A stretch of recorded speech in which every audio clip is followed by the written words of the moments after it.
নগরীর যান্ত্রিক কোলাহল আর দূষিত বাতাসের ভেতর তিনি যেন এক জীবন্ত প্রতিবাদ। ঝড় বৃষ্টি কিংবা তপ্ত দুপুর কোনো কিছুই যেন তাকে টলাতে পারে না। নাগরিক ব্যস্ততায় মানুষ যখন পরিবেশের কথা ভুলে যায়, তখন তিনি প্ল্যাকার্ড হাতে দাঁড়িয়ে থাকেন রাজপথের মোড়ে মোড়ে, নাড়া দেন মানুষের বিবেককে।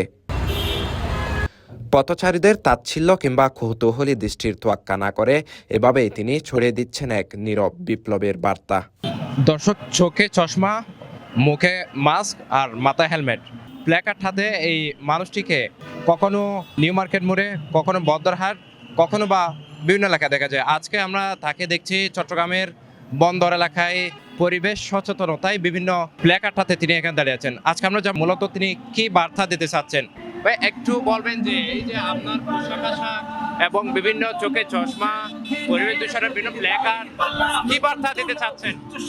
আমি ন্যূনতম সচেতনতার বার্তা দিতে চাচ্ছি। হ্যাঁ, ন্যূনতম সচেতনতা ছড়িয়ে পড়ুক সব কানে। আমাদের মানুষের বাঁচার জন্য ন্যূনতম যে পরিবেশের ভারসাম্যটা দরকার, ভারসাম্যটা রক্ষা করি, দৈনন্দিন জীবনের হীন কাজগুলো নিরুৎসাহিত করি। হ্যাঁ, ট্রাফিক আইন মেনে চলি, দেখে শুনে ধীরে পথ চলি, অযথা মাইক হর্ন শব্দ দূষণ না করি। পানি দূষণ, বায়ু দূষণের আমরা এখন মহোৎসবে আছি। পানি দূষণ, বায়ু দূষণ না করি। পারিবারিক ন্যূনতম কর্তব্য এবং প্রাতিষ্ঠানিক দায়িত্বে সততার চর্চা করি, সচেতনতার চর্চা করি। মূলত প্ল্যাকার্ড হাতে দাঁড়িয়ে থাকা এই যুবকের নাম মোহাম্মদ বেলাল উদ্দিন। পেশায় তিনি একজন শিপিং কর্মকর্তা।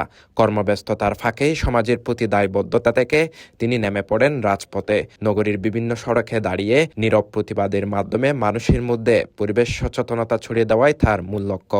আমি পদচারণাটা, এই সচেতনতামূলক প্রচারণাটা কোভিড-19 থেকে শুরু করছি।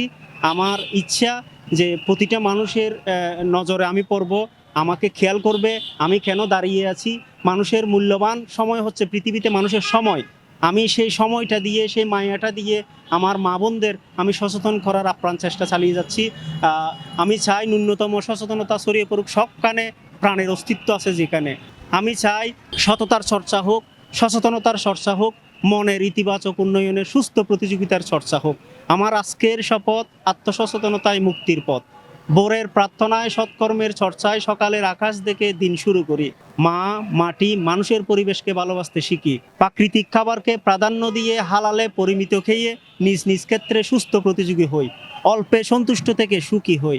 একজন সচেতন, একজন সুন্দর, ন্যূনতম সচেতন মানুষ হয়ে নিজ নিজ কর্মের দায় মাথায় নিয়ে সন্ধ্যার আকাশ দেখে মায়ের কোলে ঘুমাই।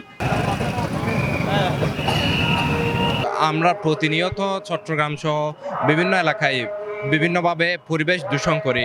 মূলত পরিবেশ সচেতনতায় তিনি তার দায়বদ্ধতা থেকেই প্রতিনিয়ত সমাজের মানুষকে বার্তা দিয়ে যাচ্ছেন, যাতে তারা নোংরা আবর্জনা না করে পরিবেশ নিয়ে সচেতন হয়। সে বার্তা মূলত তিনি দিয়ে যাচ্ছেন। বন্দর এলাকা থেকে শেখ মোহাম্মদ ফয়সাল, সিটিজি পোস্ট।